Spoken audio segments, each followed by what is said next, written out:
नमस्कार। आज हम भारत से जुड़ी कुछ अहम हालिया वैश्विक व्यापारिक खबरों पर थोड़ी गहराई से बात करेंगे। हमारे पास कुछ दिलचस्प जानकारी है, कुछ न्यूज़ क्लिक्स के अंश हैं और कोशिश यही है कि इनमें से वो बातें निकालें जिनसे समझ आए कि भारत के बिजनेस और इकॉनमी में आजकल क्या चल रहा है, कौन से बड़े ट्रेंड्स हैं। हाँ, तो मकसद सीधा है इन जानकारियों के जरिए उन खास ट्रेंड्स को पकड़ना जो भारत की अर्थव्यवस्था को नई दिशा दे रहे हैं। ये सब वैश्विक व्यापार समाचारों के अंशों पर ही आधारित है, खासकर भारत पर केंद्रित खबरें। तो चलिए शुरू करते हैं। सबसे पहले बात करते हैं विशाखापट्टनम की, विज़ैक जिसे कहते हैं। सुनने में आ रहा है कि ये शहर काफ़ी तेज़ी से बदल रहा है, खासकर टेक्नोलॉजी के लिहाज से। खबरें कह रही हैं कि विज़ैक एक बड़ा आईटी हब, मतलब इंफॉर्मेशन टेक्नोलॉजी और डेटा सेंटर हब बन रहा है। ये बड़ी बात लगती है। हाँ, और ये सिर्फ बातें नहीं है, इसमें असल में निवेश की बात है, वो भी बड़े पैमाने पर। जरा सोचिए, गूगल की एक सहायक कंपनी है रैडन इन्फोटेक, अकेले ही करीब 87,520 करोड़ रुपए का निवेश। ये रकम तो बहुत बहुत ज्यादा है। बिल्कुल बहुत बड़ी रकम है। और सिर्फ गूगल ही नहीं, अडानी समूह और सिफी टेक्नोलॉजी जैसी दूसरी कंपनियां भी वो भी बड़े लेवल पर पैसा लगा रही हैं। ऐसा लग रहा है जैसे विशाख में डेटा सेंटर्स की लाइन लगने वाली है। हाँ बिल्कुल, ये विज़ैक के लिए तो समझिए काया पलट जैसी बात है। इसका सीधा मतलब है शहर के लिए ढेरों नई नौकरियां, वर्ल्ड क्लास डिजिटल इंफ्रास्ट्रक्चर और टेक्नोलॉजी के नक्शे पर एक नई मजबूत पहचान। लेकिन इसका असर सिर्फ विज़ैक तक ही नहीं रहेगा, ये समझना जरूरी है। अच्छा, मतलब पूरे देश पर असर पड़ेगा? हाँ, देखिए, ये जो निवेश है ये असल में पूरे भारत के डिजिटल ढांचे को मजबूत करने में मदद करेगा। जब गूगल जैसी दुनिया की इतनी बड़ी कंपनी इतना बड़ा दांव लगाती है, तो ये बाकी दुनिया को एक साफ इशारा देता है कि भाई भारत डिजिटल भविष्य को लेकर बहुत सीरियस है और यहाँ निवेश के कितने बड़े मौके हैं। ये तो दिलचस्प है। मतलब ये सिर्फ एक शहर का विकास नहीं है, बल्कि एक तरह से भारत की ग्लोबल डिजिटल पहचान बनाने की एक बड़ी कोशिश है। हाँ, बिल्कुल कह सकते हैं। ये क्षेत्रीय विकास को तो जबरदस्त बूस्ट देगा ही, क्योंकि ऐसे बड़े टेक हब अपने आसपास एक पूरा इकोसिस्टम बना लेते हैं। छोटी कंपनियां आती हैं, सप्लायर्स आते हैं, स्किल्ड लोगों की ज़रूरत पड़ती है। और अगर हम बड़े पैमाने पर देखें तो ये भारत की उस कोशिश का हिस्सा है जिसमें वो टेक्नोलॉजी के दम पर दुनिया की अर्थव्यवस्था में अपनी भूमिका, अपना वजन बढ़ाना चाहता है। ये दिखाता है कि भारत अब सिर्फ सर्विस देने वाला देश नहीं, बल्कि डिजिटल इंफ्रास्ट्रक्चर बनाने वाला देश भी बन रहा है। ठीक है, तो ये तो हुई टेक इंफ्रास्ट्रक्चर की बात। अब अगर डिजिटल दुनिया में थोड़ा और अंदर झांकें तो कुछ और भी चल रहा है। सुनने में आया है कि भारत 6G अलायंस, मतलब भारत 6G अलायंस, उसने दिल्ली घोषणा पत्र, दिल्ली डिक्लेरेशन नाम के किसी दस्तावेज पर साइन किए हैं। 6G, अभी तो 5G ठीक से। हाँ, 6G की बात, ये भविष्य की तैयारी है। और इसी डिजिटल दौड़ में एक और खबर है, टाटा कंसल्टेंसी सर्विसेज, TCS, सब जानते हैं। उन्होंने अमेरिका की एक कंपनी है लिस्टैंगेज, उसे खरीद लिया है। डील है करीब $72.8 मिलियन की, मतलब लगभग 600 करोड़ रुपए। और कहा जा रहा है कि ये डील TCS को AI, मतलब आर्टिफिशियल इंटेलिजेंस, और सेल्स फोर्स क्षमताओं में और मजबूत बनाएगी। सेल्स फोर्स वो क्लाउड वाले सिस्टम्स जो कस्टमर मैनेजमेंट में मदद करते हैं। देखिए, यहाँ दो बातें बहुत अहम हैं। पहली, ये दिल्ली घोषणा पत्र 6G, मतलब छठी पीढ़ी की वायरलेस टेक्नोलॉजी। इस पर हस्ताक्षर करना दिखाता है कि भारत अब सिर्फ टेक्नोलॉजी को अपनाने वाला देश नहीं रहना चाहता, बल्कि वो अगली पीढ़ी की टेक्नोलॉजी को बनाने में, उसे दिशा देने में एक लीडर बनना चाहता है। ये एक बहुत महत्वाकांक्षी कदम है, भविष्य की तैयारी है। और TCS वाला अधिग्रहण? हाँ, और दूसरी बात, TCS का ये अधिग्रहण, ये इस बात का पक्का सबूत है कि हमारी जो बड़ी भारतीय टेक कंपनियां हैं वो AI और क्लाउड कंप्यूटिंग जैसी एडवांस टेक्नोलॉजीज में अपनी ग्लोबल पकड़ मजबूत करने के लिए कितनी गंभीर हैं। ये सिर्फ भारत में नहीं, बल्कि दुनिया भर में कंपटीशन में आगे रहने की रणनीति है। अच्छा, मतलब ग्लोबल लेवल पे कंपटीशन तेज हो रहा है। बिल्कुल। लिस्टिंगजेस जैसी स्पेशलिस्ट कंपनी को खरीदकर TCS अमेरिका जैसे, जो कि एक बहुत ज़रूरी और कॉम्पिटिटिव बाजार है, वहाँ अपनी ताकत और बढ़ाएगा। तो ये दोनों खबरें, 6G की तैयारी और AI क्लाउड में ये रणनीतिक अधिग्रहण, ये भारत की डिजिटल तरक्की की कहानी को और पुख्ता करती हैं। ये दिखाती हैं कि भारत भविष्य की डिजिटल अर्थव्यवस्था के लिए पूरी तरह से कमर कस रहा है। ठीक है। अच्छा, अब जरा दुनिया भर के आर्थिक माहौल पर भी एक नजर डाल लेते हैं। एक तरफ को हम सुन रहे हैं जैसे वर्ल्ड बैंक जैसी संस्थाएं वो चेतावनी दे रही हैं, कह रही हैं कि अमेरिका अगर नए टैरिफ वगैरह लगाता है तो पूरी दुनिया की आर्थिक ग्रोथ धीमी पड़ सकती है। मतलब एक तरह से चिंता का माहौल तो है। हाँ, ग्लोबल लेवल पर कुछ अनिश्चितता तो बनी हुई है। लेकिन मजे की बात यह है कि इसी वैश्विक चिंता के बीच भारत के लिए जो आंकड़े आ रहे हैं वो कुछ अलग ही कहानी कह रहे हैं। कई बड़े संस्थानों ने आने वाले वित्त वर्ष FY26 के लिए भारत की जीडीपी ग्रोथ का अनुमान बढ़ाया है। पहले जो अनुमान था उससे ज्यादा, अब ये 6.5 से 8.5% के बीच बताया जा रहा है। ये तो काफी पॉजिटिव लगता है, खासकर दुनिया के माहौल को देखते हुए। दिलचस्प है और इस पर ध्यान देना चाहिए। एक तरफ ग्लोबल इकोनॉमी पर ट्रेड वॉर का साया है, सप्लाई चेन की दिक्कतें हैं, मंदी की आशंकाएं हैं, और दूसरी तरफ भारत के लिए ग्रोथ फोरकास्ट न सिर्फ स्थिर है बल्कि कुछ बेहतरी हुए हैं। अब हमारे पास जो जानकारी है वो इसके पीछे के कारणों की गहराई में तो नहीं जाती, लेकिन ये अनुमान अपने आप में बहुत कुछ कहते हैं। क्या कहते हैं ये अनुमान? मतलब इसका क्या मतलब निकालें हम? ये दिखाते हैं कि दुनिया भर के जो बड़े एनालिस्ट हैं, जो संस्थान हैं, वो भारत की अर्थव्यवस्था में एक तरह का लचीलापन देख रहे हैं, रेजिलियंस जिसे कहते हैं। उनका मानना है कि भले ही दुनिया भर में मुश्किलें हों, भारत अपनी ग्रोथ की रफ्तार शायद बनाए रख पाएगा। हो सकता है इसकी वजह भारत की अपनी बड़ी घरेलू मांग हो, या सरकार का इंफ्रास्ट्रक्चर पर जो खर्च बढ़ रहा है वो हो, या शायद सप्लाई चेन में जो बदलाव आ रहे हैं दुनिया भर में, उनसे भारत को कुछ फायदा मिल रहा हो। ये सब मिलकर भारत की एक मजबूत आर्थिक ताकत के रूप में उभरने वाली जो कहानी है उसको और बल देते हैं।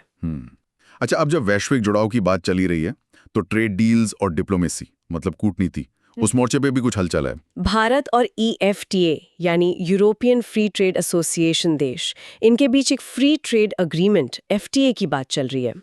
EFTA में स्विट्जरलैंड, नॉर्वे, आइसलैंड जैसे अमीर देश हैं। हाँ, ये बातचीत काफी समय से चल रही है। हाँ, और इस डील से उम्मीदें भी बहुत लगाई जा रही हैं।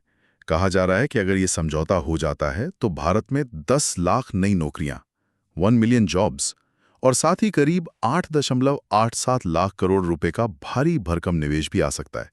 ये आंकड़े तो वाकई मतलब बहुत इंप्रेसिव हैं। बिल्कुल, ये आंकड़े बहुत बड़े हैं। और व्यापार के बाद सिर्फ यूरोप तक ही नहीं है, अमेरिका के साथ भी ट्रेड डिप्लोमेसी जारी है।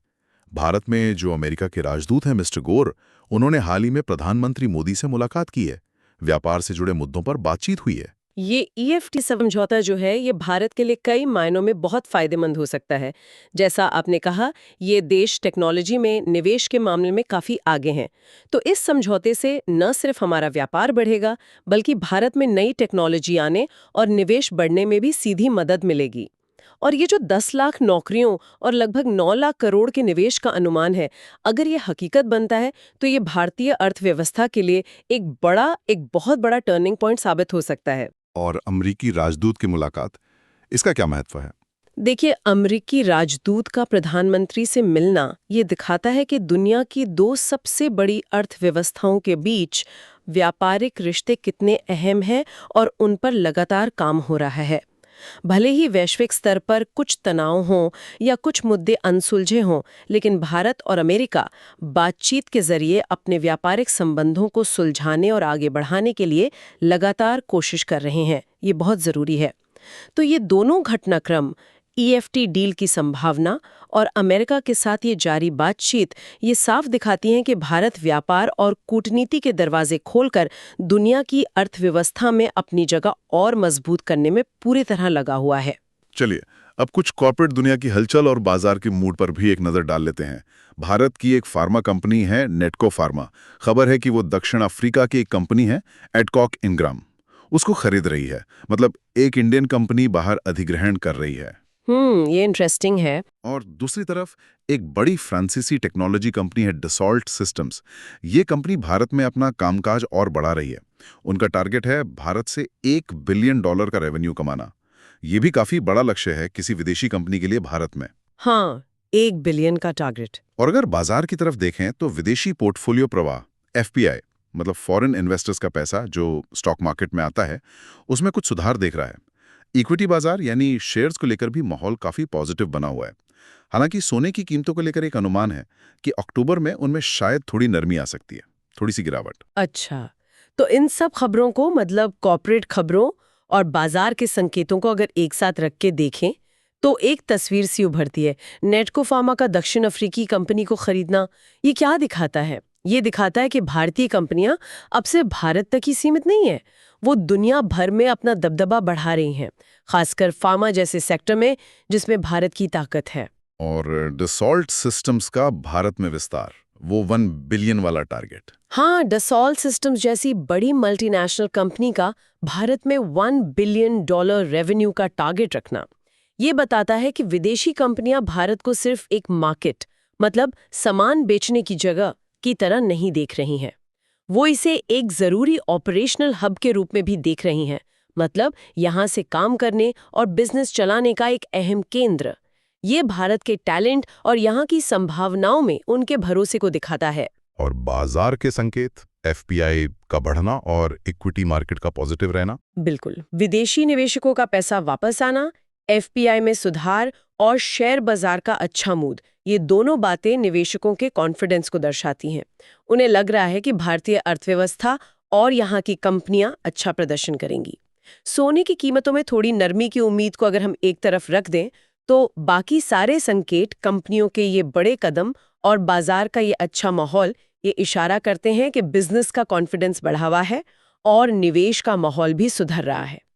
ये सब मिलकर इस बात की पुष्टि करते हैं कि कॉरपोरेट जगत जो है वो भारत की ग्रोथ स्टोरी का हिस्सा बनने के लिए काफी उत्सुक नजर आ रहा है। तो अगर हम आज की पूरी बातचीत का एक सार निकालें, एक निचोड़ देखें, तो कई अहम बातें सामने आई हैं। जी। पहला, विजाक का एक नए बड़े टेक हब के तौर पर उभरना, जिसमें भारी निवेश हो रहा है। जी। दूसरा, भारत का 6G और AI जैसी भविष्य की टेक्नोलॉजी में आगे बढ़ने का इरादा और उसके लिए जो कदम उठाए जा रहे हैं, जैसे TCS का अधिग्रहण। जी। तीसरा, दुनिया भर की आर्थिक चिंताओं के बावजूद भारत की अर्थव्यवस्था का एक तरह का लचीलापन दिखाना और ग्रोथ के बेहतर अनुमान आना। जी। चौथा, EFTA जैसे बड़े व्यापार समझौतों की संभावना और अमेरिका जैसी बड़ी ताकतों के साथ लगातार व्यापारिक बातचीत का जारी रहना। और आखिर में कंपनियों के बड़े फैसले, चाहे वो विदेश में अधिग्रहण हो या भारत में विस्तार, और साथ ही बाजार में लौटता हुआ निवेशकों का भरोसा। कुल मिलाकर, जैसा कि हमारी जानकारी से भी लग रहा है, तस्वीर यही बन रही है कि भारत कई मोर्चों पर एक साथ काम कर रहा है, टेक्नोलॉजी पर, व्यापार पर, निवेश पर, और इन सब के जरिए दुनिया की अर्थव्यवस्था में अपनी भूमिका को और मजबूत करने की कोशिश में लगा हुआ है। बिल्कुल सही कहा आपने। और ये सब देखते हुए शायद श्रोताओं के लिए सोचने वाली बात ये हो सकती है कि ठीक है, भारत ने डिजिटल इंफ्रा पर जोर दिया है, फायदेमंद ट्रेड डील्स पर नजर रखी है, विदेशी निवेश खींचने पर फोकस किया है, ये सब बहुत अच्छी बात है।